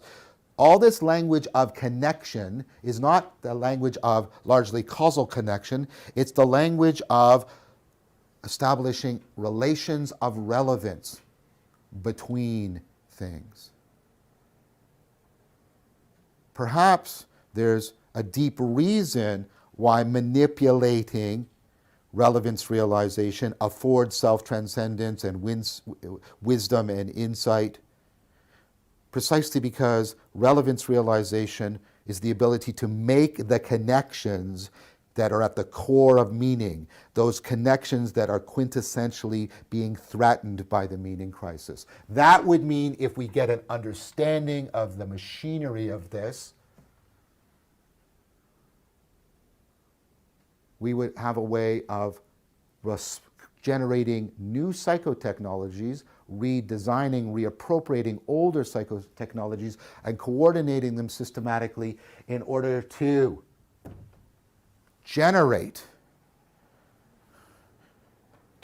regenerate, that's the word I want to use, regenerative of these fraying connections, re-legitimate and afford the cultivation of wisdom, self-transcendence, connectedness to ourselves and to each other and to the world. And that's, in fact, what I want to explore with you and help explain to you in our next session together on Awakening from the Meaning Crisis. Thank you very much for your time and attention. Oh, yeah. Meow, meow.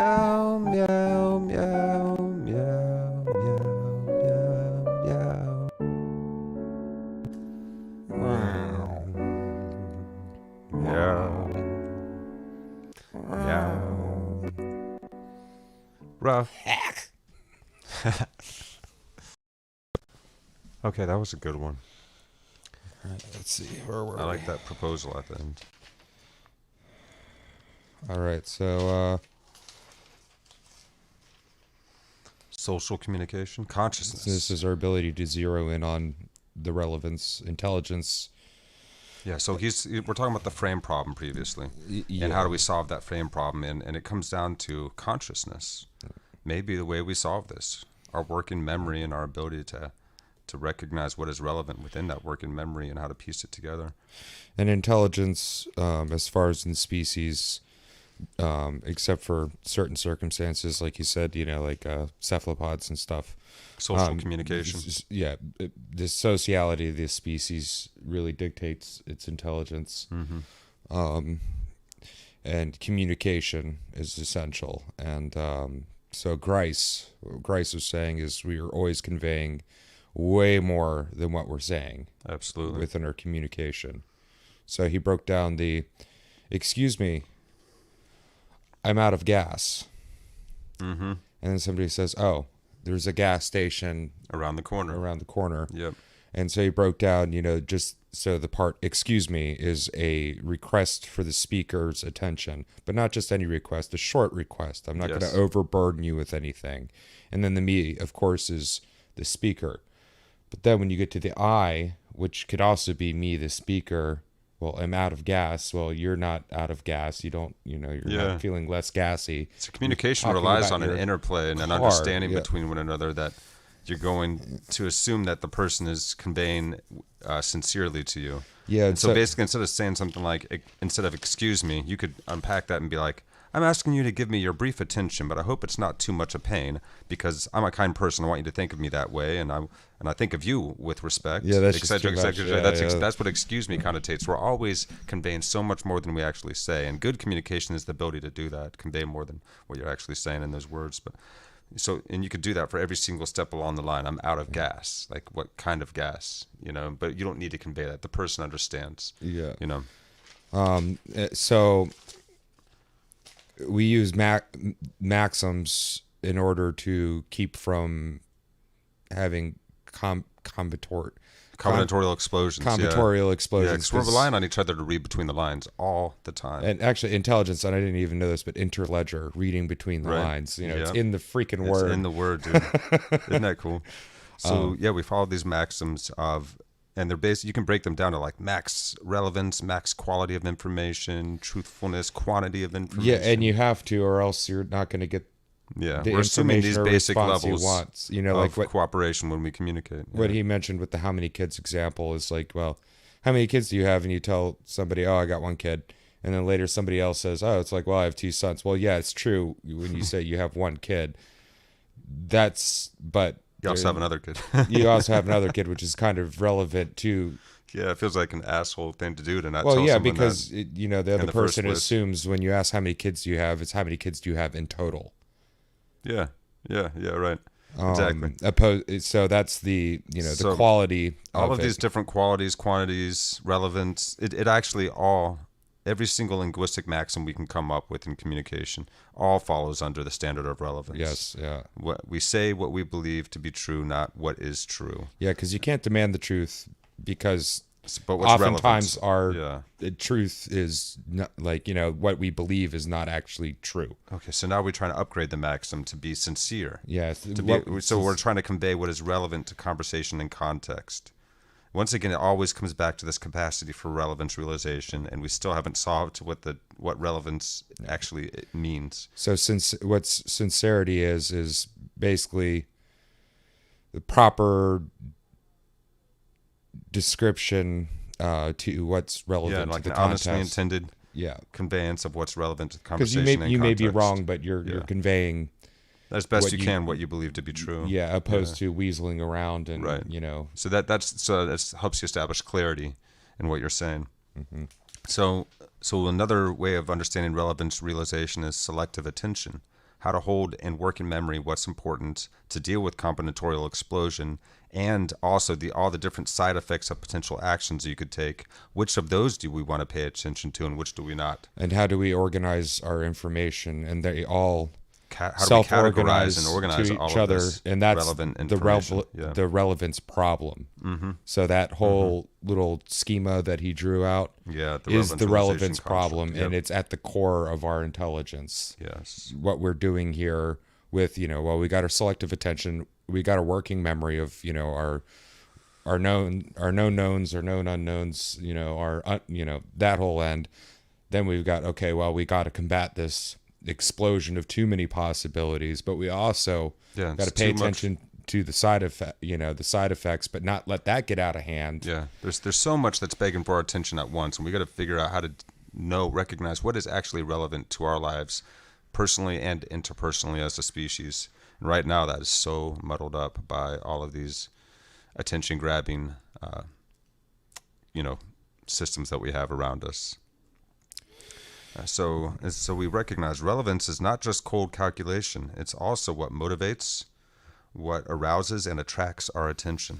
Yeah. So this is very much what is salient. Yeah, I was going to say very organismic way of being. I don't know how we pull this off in machines, but if we do pull it off, what is it going to be like for them? It could be terrifying.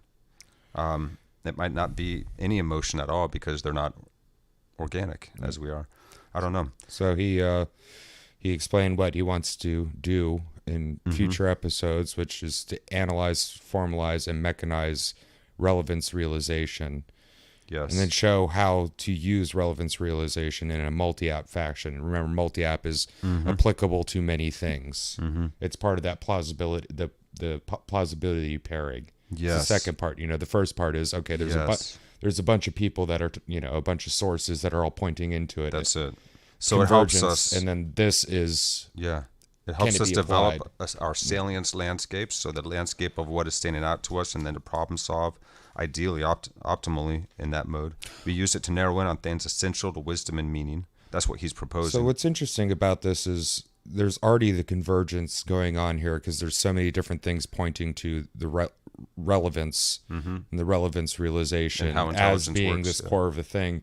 All that's left to make it highly plausible that this is a proper solution to our problem of understanding ourselves and getting machines to do things as well is being able to show the uses of relevance realization among many things. So what we're really going towards is the highest amount of plausibility. Yes. We're looking for the most plausible solution we can. Not what is actually going to happen, but which is most plausible. That's right. So, and to build synaptic integration across all of the levels of reframing, insight, capacity, self-organizing, the capacity to analyze, formulate, mechanize, all of these things. Our attempts to get a purchase on historical analysis of what's gone wrong in our world and what's maybe was working well for us as a species. So we can use this to gain that crucial insight that we need to realize wisdom. Because all features of wisdom we find are exercised through relevance realization, this self-organizing, self-correcting, reframing process. Yeah, and wisdom gets us to meaning, the nomological, the normative, and the narrative meaning. Yes, and it overcomes self-deception. So consciousness is central to it. So and we can raise our consciousness and self-transcend our former frames of understanding. So his proposal, what connects us in an optimal way is also what we find relevant. Connections of language, language, the language of relations of relevance, and connections of relevance that relevance realization affords us, allows us to grow in our wisdom and self-transcendence, to make the connections at the core of meaning that solve the crisis of meaning that we are now experiencing as a species. Hopefully will help us to responsibly program AI that can actually help us through this bottleneck. Even beyond that too, like what he said, and understand ourselves and regaining what we lost. Yeah. As far as like coming to making we used meaning. to have wisdom practices that were deeply or a very central part of our cultures. Well, and we've lost that. So basically what he's doing is They making put- an argument they put the through worship- science for us to bring this back as a species. you're worshiping, like your churches or whatever, usually large buildings that you can see from the distance, at the center of your community. We used to do these things, yes. And the church wasn't just for religion, but it was also to talk with wise people, learn how to be You wise. could always see the steeple wherever you were in your village or your town. And that's where You're people always come reminded together. of what's most relevant is our deep connections with one another and our deep connection to this transcendent source that we are all creating through and as together. Yeah. And, I don't think there's necessarily a going back to the exact forms of religion that we had before, or for how practice even we had. how religion played a part in our lives as well. Now we're going to regain it, but it's not going to be exactly the same as it was, and it can't be exactly the same. No, the world language now is changes even. Well, even just like how we experience life now is so drastically different from even just somebody 100 years ago. Mm-hmm. Right. Like that, our mode of thinking, how we think, the speed at which we think and communicate is Just think of so times different. even before Google. Just go back, 20 some odd years. I remember playing games in the 90s and before there was like, you could watch all the playthroughs and this, that, or the other and find all the stuff. The best you could get is somebody who had like a subscription magazine or already did it. Yes. Did it themselves. Oh yeah, I remember. I learned the Konami, like the code for in the game Contra on the NES, the old Nintendo Entertainment System. Left, right, up, down, up, down, left, right, BA start, or BA start, or BA select start if you're playing two players. Yeah. Gives you 30 lives, something like that. So you can actually like have a chance of beating that game because that game was hard, to do, and just 3 lives and 3 continues because you didn't have infinite continues back in the day. And a lot of those that's games. just back in the 90s. That was or where to find all the secrets and the warp zones in Mario, or where to find this or that thing in the old Zelda games. Like you had to have access to a magazine or word of mouth. And we didn't really have an inkling that there was going to be. Couldn't just look anything up. Interconnected system in place where basically if you got a question for anything, it's probably there if you look hard enough, So it's like we had libraries where you could find out most things you wanted to find out if it was a good library, but even then you really had to search and you're gonna have to spend hours. Well, so I've been listening to Thomas Sowell's book Black Rednecks and White Liberals, and in his 3rd essay in that he talked about, well, it was a brief part in it, but basically in Jewish homes, they valued books. Even if the lowest pauper would have at least 10 books in their house. And anytime they could get a book, they would get books. And the reasoning for that is that's how you got information. That's how you learned about things, is being literate and having these books. And cultures have done that. Gathered, and, as much once they realize how important it is to understand the world, you gather the things that you can that are as mobile as possible. You can't take a whole library, but you can start building a little bit of your own. So if you have to move off somewhere, you can take it with you. Now it's all in your pocket. Mm-hmm. We no longer have to do that. How many books are in your average family's house right now that are substantive, not like a coffee table book or a Harlequin romance novel or low bad fantasy or something like that, well, not many, because if you want the useful information, you go online, you watch a video of it, you look at a lecture, you can read an article or a paper online immediately. And so or have something read it off to you. We are so different now, even being alive. Justin, what kind of information we store? We used to have to all store phone numbers. Before everyone had phones. So when it comes store to them in our heads or in pieces of paper in our wallets. And we can't go back to just jumping around the fire and doing completely paganistic storytelling either. We're past that. Now, mind you, it is fun and it is an experience to have, and you can incorporate portions of that into what we're doing now. But it won't be the way it was. And if you try to, you're not going to get out of it what you need to. Right. It needs to be relevant to here and now for us. I don't think we can. Unless something really bad happens and we fracture down into smaller communal components, I don't think we can get back to theocratic rule, if you will, religious theocratic rule, at least in Western society, because just the way we think, behave, even though our grammar is based upon old, That's theologies. true. Our cultural grammar, you mean? Yeah. We're just Like all people are created equal and things like that. Yeah, we need something new, something different that brings us all back together. And Mm-hmm. this is, I guess, what we're all doing together if we're watching this, and what Vervaeke and his counterparts are doing. It's not just for AI, it's for us. Actually, Yeah. it's mostly for us because we're using AI. What are we using AI for? We're not just creating it to create it. We're using it because it's a useful tool. To aid us, yes. Yeah. And hopefully it'll be a benevolent tool that is like, an awesome butler and not, That helps us foster a new age of awakening and understanding and wisdom. But we'll see. We'll see where we go from here, both in the lectures as well as in life. We are active cognitive agents. We can see our behaviors and make the choice to change them or not. That we can or cannot. This is the truth. That's where I think the whole there is no such thing as choice. It's an illusion. I'm like, yeah, no, I can see my behaviors and I can make the choice to change them. That's right. Well, can you really? Or are you just being manipulated by something? No, literally. We can. Now, mind you, there are manipulations.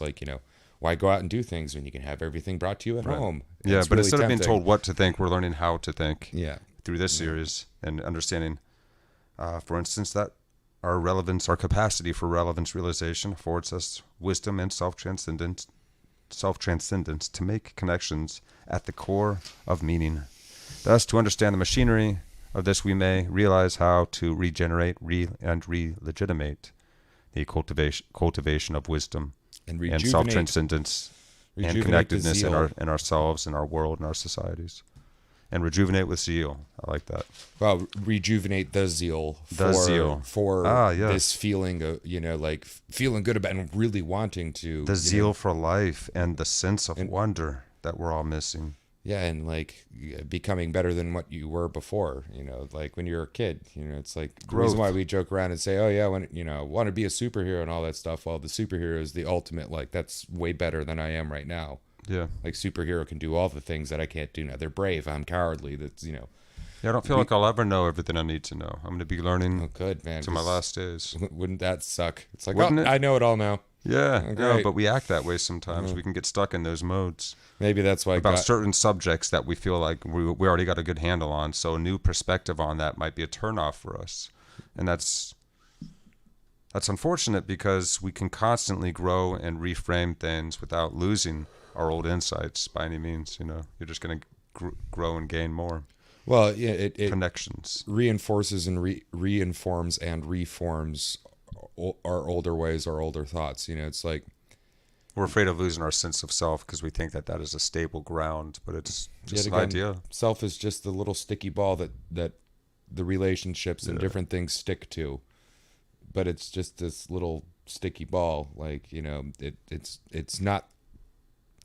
Yourself is not just all the experiences you had and all the people and all this. It's the thing that it's the awareness sticks them all, everything together that sees through all of our frames of perception, and that we can constantly upgrade and change. It's malleable, and that's a beautiful thing. That's an exciting thing. You can pull useless things off of it and put more useful things onto it. Yeah, we can challenge ourselves and be okay with that, because we're all just trying to find out what is good for one and all, so we can have a more peaceful, loving world together. I think that if that's our goal, then we're doing all right. It's just how we orient ourselves. We've been lost in how to orient ourselves to this world. We're looking for solutions and everything outside of us, but it's really in how we ourselves are in relation. So how do we orient? What kind of posture are we taking towards reality and one another? Yeah, well, my posture is going to be an active one opposed to the passive one in reality. Even when the body fails me, you still have your mind. Yeah, we can be in that process of reciprocal realization with our world. And that's a really amazing feeling, because it is a wonder. It is an ongoing miracle that we are a part of. We are literally pieces of a planet that have become self-aware, self-reflective. And we're in the midst of this limitless universe here. Yeah. And, we're in this together. So much so that when he yawns, I feel like I need to yawn. Yeah. We're all so interconnected. And I think that covers everything. Did you have any more notes yourself? No. I like that, what you said, regenerate the zeal for life.